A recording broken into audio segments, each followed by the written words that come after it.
Let's go. 16ရက်နေ့က16ရက်နေ့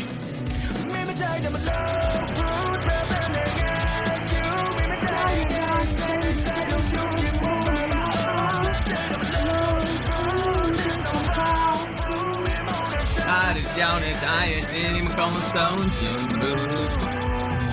ကဲနော်ကျွန်တော်16ရက်နေ့ unscripted show double take ပဲဖြစ်ပါတယ်ဆိုတော့အားလုံးတောင်းဆိုနေတဲ့အတိုင်းเนาะဒီတစ်ခါတော့ rock day တွေကခေါ်ပေးလိုက်ပါပြီဆိုတော့16ရက်နေ့တွေ့မယ်16ရက်နေ့ည8နာရီเนาะ16ရက်နေ့ည8နာရီเนาะဘန်တစ်ခုလုံးလာမှာပါ yes ဘန်တစ်ခုလုံးလာမှာပါကဲဆိုတော့ဒီတစ်ခါတော့ rock day နဲ့ဆိုတော့ဘာတွေလုပ်ကြမလဲဘာ season တွေထည့်ပေးရမလဲเนาะကဲဆိုတော့အများကြီးတော့ season ထားတယ်မနေ့က meeting သွားတွေ့မယ်ဆိုတော့မနေ့က meeting သွားတွေ့ပြီးတော့ဘာတွေလုပ်ကြမလဲပေါ့เนาะဘာတွေလုပ်ကြမလဲပေါ့เนาะ okay ဆိုတော့အားလုံးရှင်းလင်းကြမယ်လို့ထင်ပါတယ်ဒီတစ်ခါတော့rock back ကိုတွားပြီးတော့ခံစားရမှာဖြစ်ပါတယ် let's go guys ဆိုတော့16ရက်နေ့ unscripted show ည8နာရီအားလုံးနဲ့အတူတူတွေ့ပါမယ်